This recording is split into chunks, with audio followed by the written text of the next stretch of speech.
All right, so let's get started. I think I have, yeah, I just post the homework 3 online. That's due next Thursday. Okay, then Monday, the week after next week, we'll have our first exam. It covers exam on homework number 1 through 3. Okay, all right. So today we are going to check chapter 2 of volume 2. Kinetic theory of gases. Okay, so if you guys have taken general chemistry, I think you already learned some of it. Okay, but we'll take a look here again. Also for in-seat classroom disinfection today, I have it assigned to Nathaniel and Jared. Okay, all right. So in history, people always wanted to like have a dreaming of flying, and then in Ohio, we know this is the birthplace for aviation. So that means the airplane for aviation there. But back to like 200 years ago, or maybe more than that. So the first time the human was able to use a vehicle, or maybe you shouldn't call it vehicle, but something to as a transporting tool as the hot air balloon, okay, by the French in 1783. Okay, so that was the first time the successful attempt of using this as a tool to travel in air. Okay, there were like many other attempts, but basically they fail. Okay. Um, um, Even longer time ago, there was this device called like lanterns in the Three Kingdom eras in ancient China. Those were used as military, like signaling purpose. Okay, but there was, yeah, a lot of long time ago there. In Marysville here, it's about 1 hour drive from here. There's like balloon festivals in the summer. I don't know if they still have it now, but yeah, there's balloon festival over there. You can see a lot of balloons during that time. All right. So all these are related to the airs, the gases, and then how you can actually utilize, or maybe if you learn some physics about it, then you can maybe have a better understanding of like how air balloons can be used as a tool of traveling in the air, and then also like put the lanterns in the air like that. And also maybe like airplanes. But first we'll take a look. We'll start with like simple subject here. So for gases are the easiest state of matters to describe. Okay. And then liquid, and then solid. I think liquid might be a little bit more complicated than solid, but gas would be the easiest state of matter to describe. We'll start with making a couple assumptions. So then we'll be looking at even simpler form of gas, which we call ideal gas. Okay, so in the assumptions, so we are assuming that the gas molecules, they are point particles, and then each of them are far away from the other ones enough so there's no interaction that you need to consider, okay, between the particles. So pretty much like in this figure on the left here. Now on the right here, there's intermolecular interaction because they are kind of close to each other. But we are assuming that making the two assumptions here, so they are well separated. Now, give you an example of an ideal gas. Okay, so the room air here, you can treat the air pretty much as ideal gas because it's kind of like dilute enough. Each molecules are far away from each other. Okay, so you can pretty much treat them as the molecules as ideal gas molecules. Okay. To describe a gas, we need to use a few parameters here. So the first one is the pressure that we learned last semester. It has SI unit of Pascal, and temperature has SI unit of Kelvin. That's what we just learned in the this past week. Volume, it's in cubic meters. A lot of times you may be seeing volume expressed in liters, but SI unit would be cubic meter. The number of atoms or molecules that we use M. If you use SI unit, then that's in moles. Okay. All right. Or mole is more often used in chemistry. So 1 mole of atoms or molecules is equivalent to 6.02 times 10 to the 23. Okay. All right. So those are the parameters we want to use. Okay. Now, let's take a look the relationship between those quantities. Okay. So we'll pick 2 of them, and we'll be actually I think we'll be focusing on the pressure, and then to see what's the relationship of pressure with the rest of the parameters here. Okay, so if you can fix the volume, like the gas thermometer here, so you can fix the volume by keep the level of this side of the mercury fixed, then you can adjust this level. So then the temperature changes, you can see the pressure will change.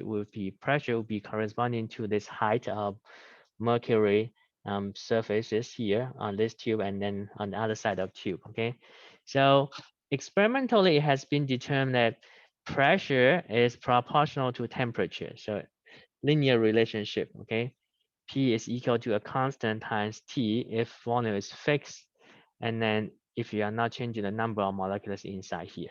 Okay. Also, you can see pressure should be inversely proportional to the volume. So if you kind of like squeeze the ball, the basketball a little bit, if you measure the pressure, and then you'll see that this will increase. So if volume decreases, then pressure will increase. Okay, and given that number of molecules again is fixed, you are not adding or taking out the airs from the basketball, and then assuming the temperature is being fixed. Okay. All right. Also, if you have temperature fixed, then again, molecular number of molecules being fixed, then the P times V, or yeah, I think this is the same as the previous one. So, but this is just called to put it in another in another format here. So if you write it, rearrange the terms, so take V to the other side of the equation, then becomes P V equals to constant. So that means PI VI initial should be equal to PF P final V final. Okay. So this is the same, similar to what we just looked at in the previous slide. But this relationship is also called Boyle's laws. Okay, so temperature and volume are inversely proportional to each other. Okay, that was first discovered by Boyle. So it's being credit his name to his name there. Okay. All right. The third relationship here of pressure with other quantity, if you fix the other 2 quantities, volume and T here, then pressure is proportional to the number of air molecules. If you add the air into the basketball, you will see that the pressure will increase. Okay. So if we combine all these 3 relationships, let me write down them on the paper here, then you'll see clear.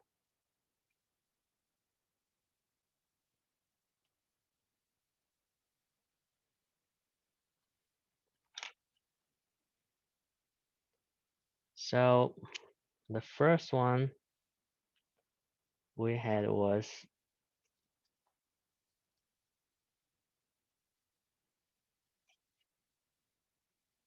P is proportional to temperature. So that means P equals to a constant number times temperature. All right. The second One was P is equal to a constant number divided by volume, okay? Pressure and volume are inversely proportional to each other. The last one, all this is like PIVI equals to PFVF. This is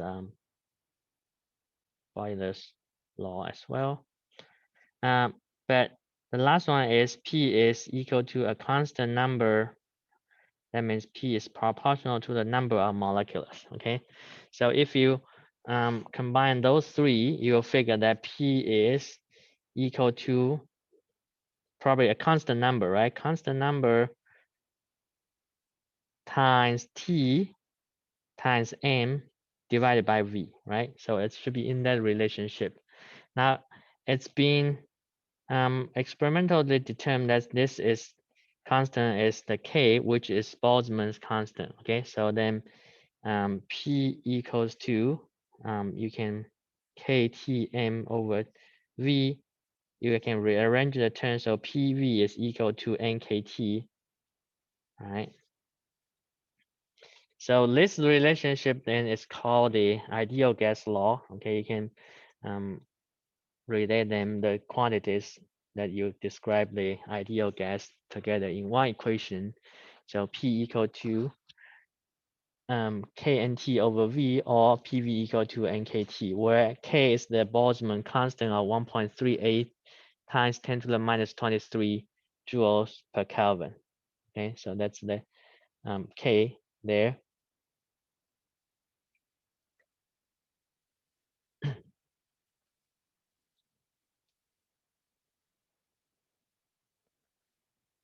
All right.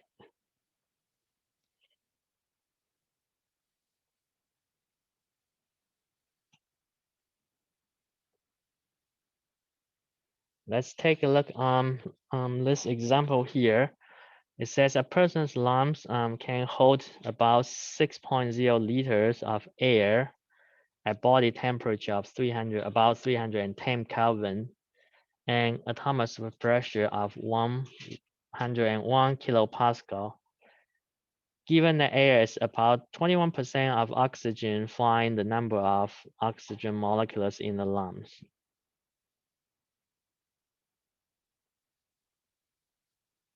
And then B, if the person now climbs to the top of a mountain where the air pressure is considerably less than 101 kilopascal, does the number of molecules in the lungs increase, decrease, or stay the same? All right.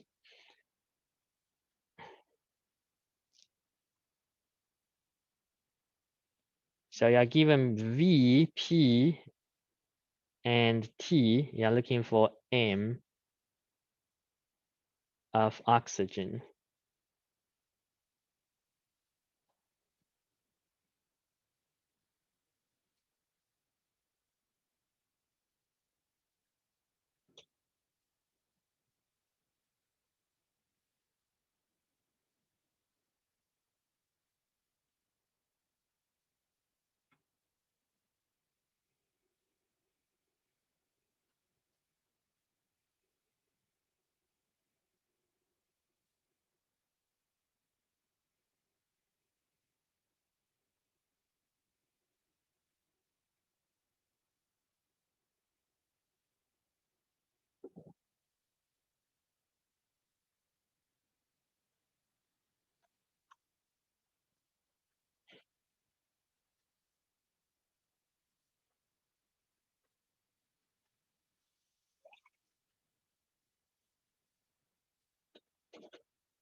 So you start from here, right? You're looking for m. So m then would be equal to PV over KT.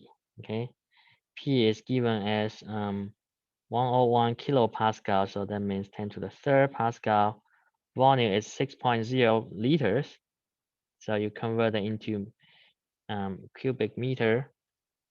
Divide by K is 1.38 times 10 to the minus 23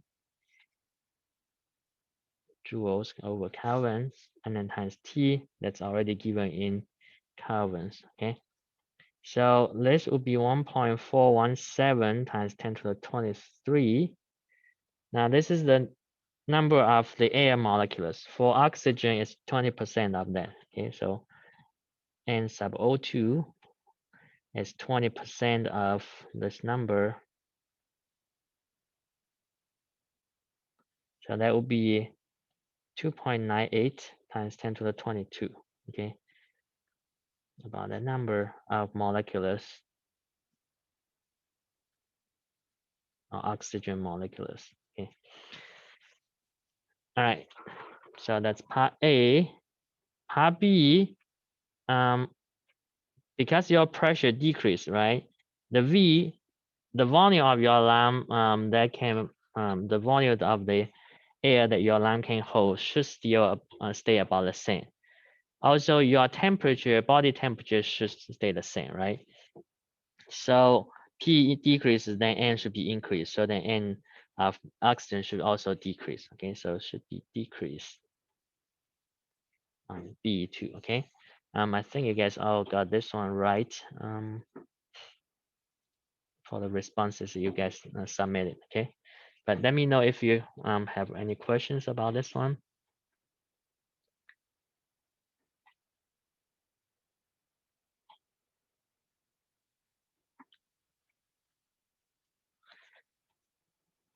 All right.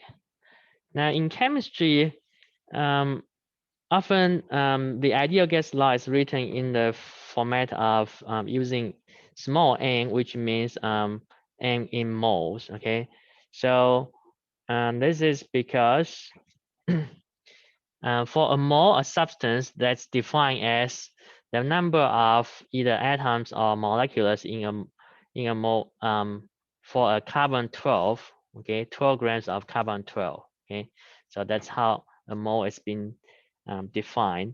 And for 12 grams of carbon 12, the number of carbon atom is 6.022 times 10 to the 23. Okay, so that's called Avogadro's number, capital N sub A. All right. So then in that case, if you express ideal gas law using small n instead of capital N should be equal to small m times m sub A. Okay.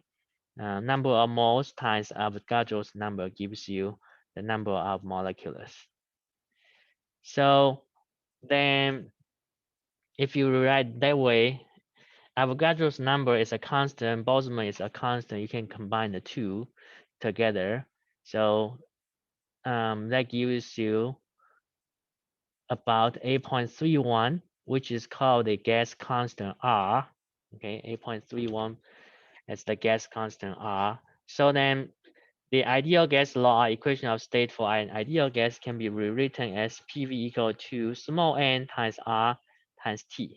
Okay, where R is equal to capital MA times small k. All right. So with that, then PV equal to small n RT. We are going to do a lab on ideal gas law. So pretty much you'll be looking at this equation, and then we are going to measure R from the lab. Okay. So that will be our experimental value, and then we are comparing it to the ideal gas law gas constant R, okay, of 8.31. So I think that's what you guys are doing next week. All right, but let's take a look on this example. So this is in for the ideal gas law now expressed in moles. Okay, so it's asking you how many moles of air are in an inflated basketball. Now, assuming the pressure in the ball is 159 kilopascal, The temperature is 293 Kelvin, and the diameter of the ball is given as 23.0 centimeter.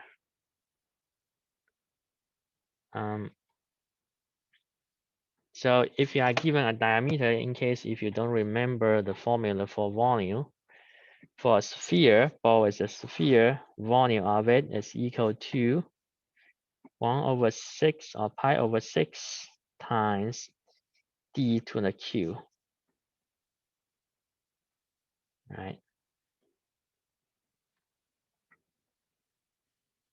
And then PV equal to small n RT, you are looking for small n.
All right, so let's take a look here. So we can calculate what's the volume first. So V is equal to pi/6 times 23. That's in centimeters, right? So you want to convert it into meters. So times 10 to the minus 2 to the q, okay? It would be equal to 0.006317 meters to the q. Then small n will be equal to PV over R divided by T. P is 159 kilopascal, so times 10 to the third. V is this guy, 0.006317 meters to the Q. And divided by R is 8.31.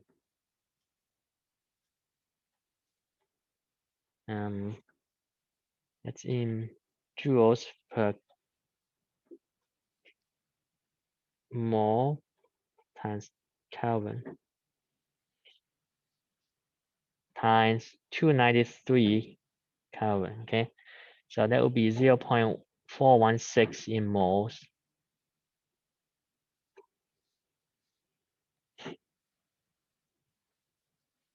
All right.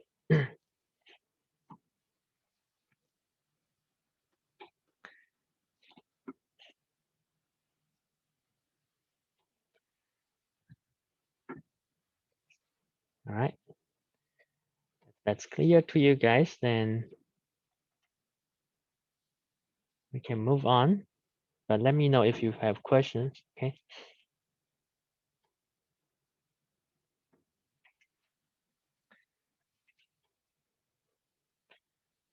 All right. So if you pick other parameters, and then you can also see the relationship between them. So for example, if you pick volume and temperature, and then if you are holding the other two parameters as constants, pressure and number of molecules as constants, then you'll see if temperature increases, then volume of the gas will also increase. Okay, so that's also called Charles' law. All right. But basically, you are going to be doing like PV equal to nRT. So PV equal to capital N or NKT. So that's either way. So if you do PV equal to NKT, then V over T should be equal to N times K divided by P, right? If this N and P are constant, then this is constant, okay? So then V over T is constant, okay? So basically, you can derive Charles' law from ideal gas law. So PV or VI, V over T is equal to constant. V initial over T initial is equal to V final divided by T final, okay? Now, let's be a little bit more realistic. So for a real gas, okay, so then ideal gas law actually doesn't apply, because for real gas, the molecules, they have finite size, okay, they are not point charges, they have like small volume. And then there's interaction between molecules, because they are not infinitely far away from each other. So you can think about like Newton's gravitational law probably. So they will interact with each other. And then there's probably like electrostatic interaction, which we'll learn later this semester. But each molecule will have slight interaction with other ones. So then you need to do correction to those two assumptions you made, okay, considering the real gas. So here, for the P, the pressure term, you will have to add a term here, plus A M divided by V times to the square, okay? And then for the volume, you have to do V minus M times B, okay? So let me see.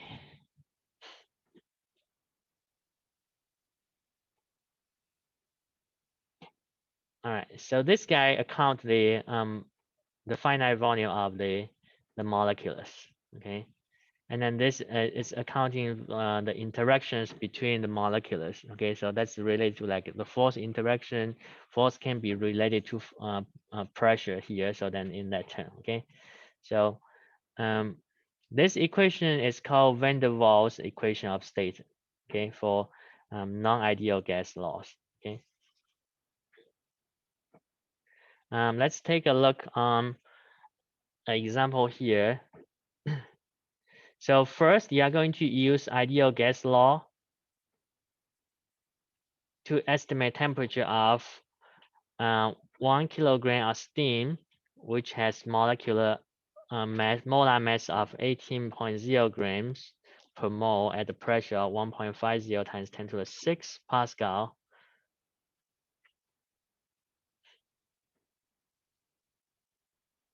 All right, and then the volume of this thing is 0.220 meters to the cube. Okay, so you're using that one originally. So PV equal to nRT. Okay, and then in part B, you are going to use van der Waals constants or the van der Waals equations that we just checked in the previous slide to see what's the estimate temperature of this. And then um, you can compare the two and then also compare to the actual temperature, okay?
So here it gives you mass of water of the steam, the vapor 1.00 kilogram.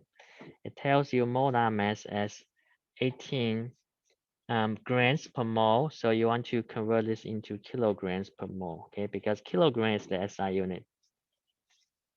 So then you can calculate m equals to mole should be equal to the mass divided by molar mass, okay? So I think this is something you learn in general chemistry, but just in case you forgot that, so this is how you calculate m here. And then PVs are given, so you can figure out what's the temperature. R is the constant of 8.31, okay?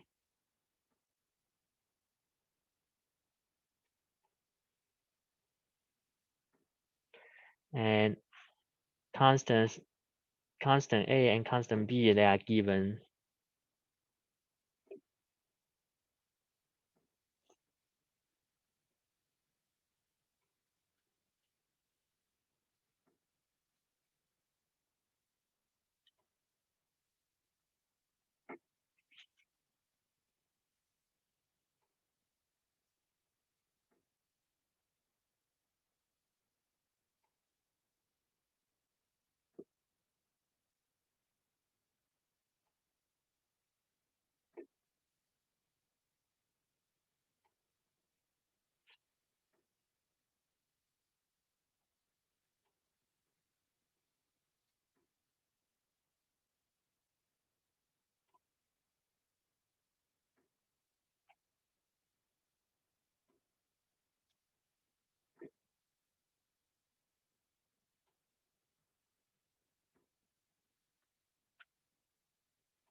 All right, let's see some responses in there, but let's take a look here together. So we need to know what's the moles here first if you are going to use this equation, right? Because this is PV equal to nRT, and then we are also going to need M in the van der Waals equation as well. So let's calculate that first. So 1.00 kilograms divided by 18.0 times 10 to the negative 3 kilograms over moles. That will give you 55.5 6 moles. Okay, for M. Then just use ideal gas law. T should be equal to PV divided by M times R. Okay, P is given here as 1.50 times 10 to the 6. Right. Pascal over times 0.220. That's the volume given. And divided by 55.56 mole here times R 8.31 joules over moles times Kelvin. Okay, so that's about 715 in Kelvin for A. Okay, and then for B, so you're looking for T there, then it's similar to in A, but P and V here is there with two corrections. So T is equal to this time, you'll be doing the right hand side of the equation times V minus MB divided by the same NR. Okay, N will be 55.56 moles. R will be 8.31 joules over moles times Kelvin. Now just some number plugging here. 1.50 times 10 to the 6 Pascal plus A is given as 0.5537. Okay.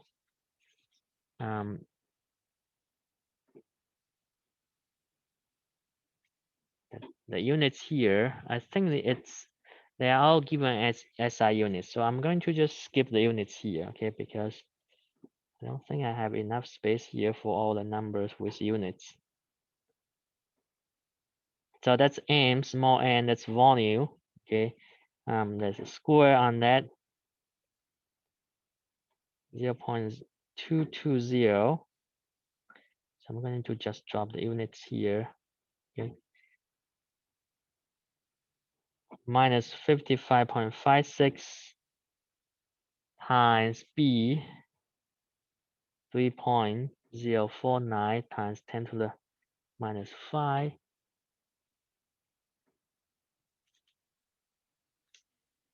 All right. So you need to be very careful about punching the numbers. But this should give you about 2 or 726 Kelvin. Okay. On this part. Okay. It's still not quite close to the actual temperature. Okay. So that means on this scenario, the approximation it does do a better job than the ideal gas law, but probably a little bit still far away from the actual number. Okay. All right.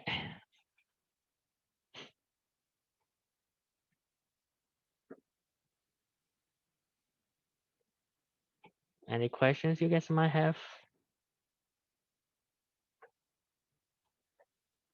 All right.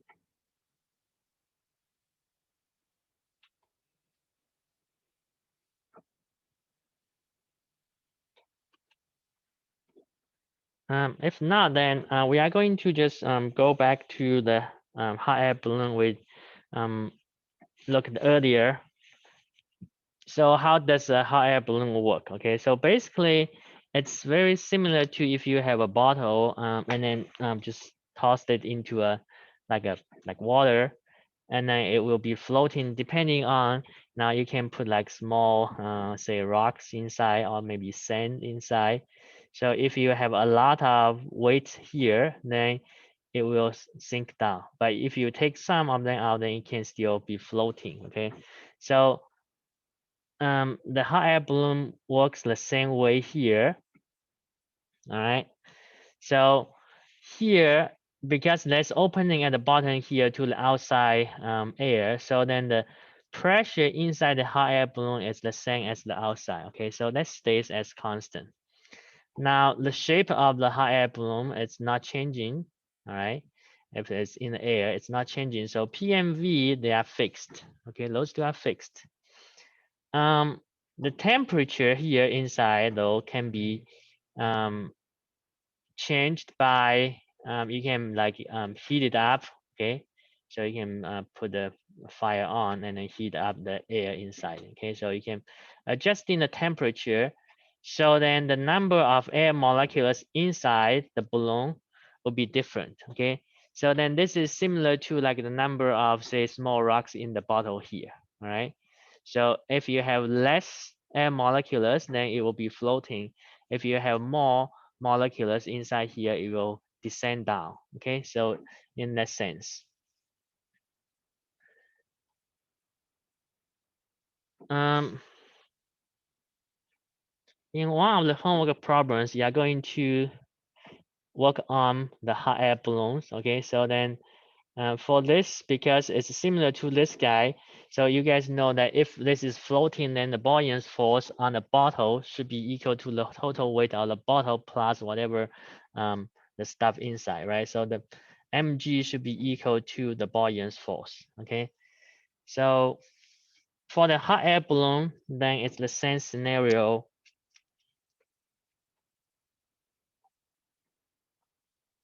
Okay, so F of buoyant force should be equal to mg. Okay, now in the problem, in the homework problem, you are given the mass of the passenger and the hot air balloon's mass, but it doesn't. This one doesn't include the air molecules mass. Okay, so let's say this is the mass of this guy, the hot air balloon, mass of H plus mass of the air. You should also consider the mass of the air that is inside, and then times G, okay, to start with. So these two should be equal to each other um, so that the hot air balloon will be floating.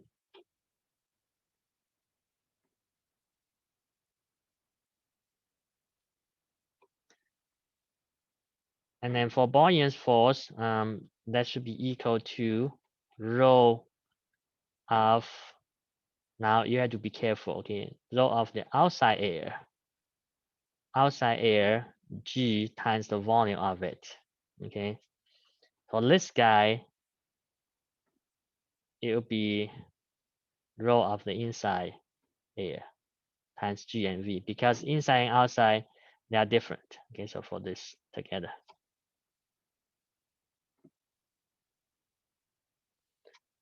All right.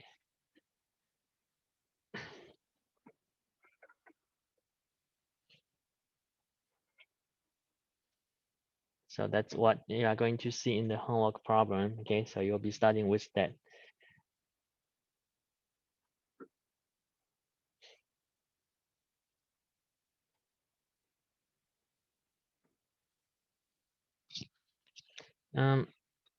So last of the today's lecture here, last slide here, talks about a PV diagram. So it's basically you plot P versus V. Okay.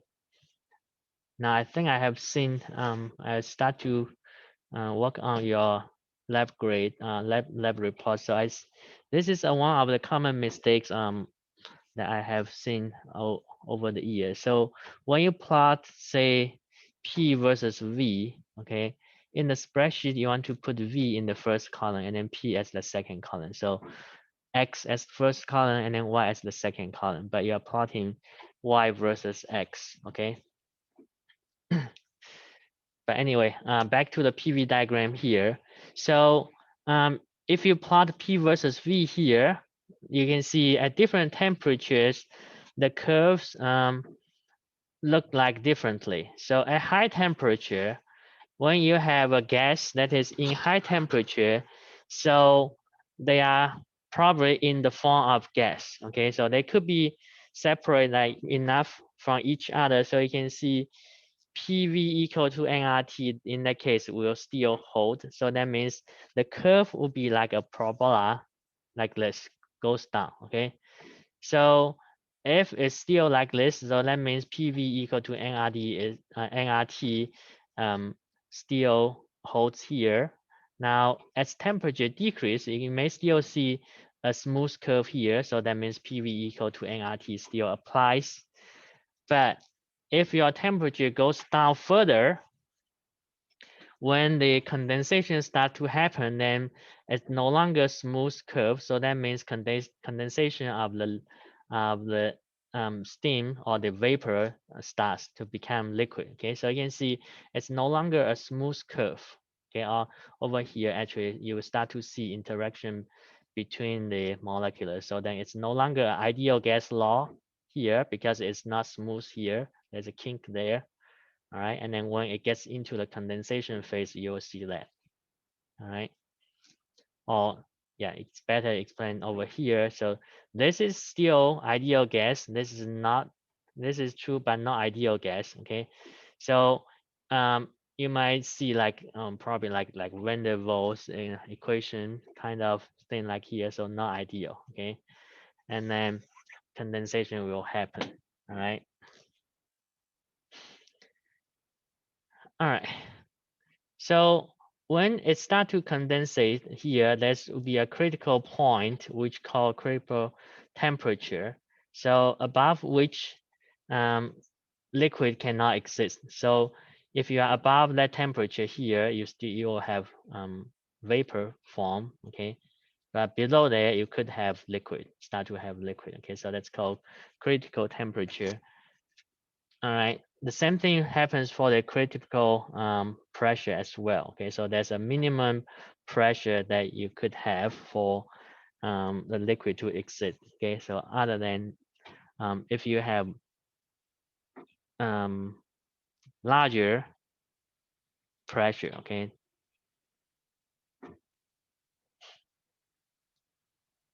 all right, above that pressure, then it cannot have the in the liquid form. Okay, I think we are going to stop here today, and then we will be coming back Monday for the rest of the chapter. Okay.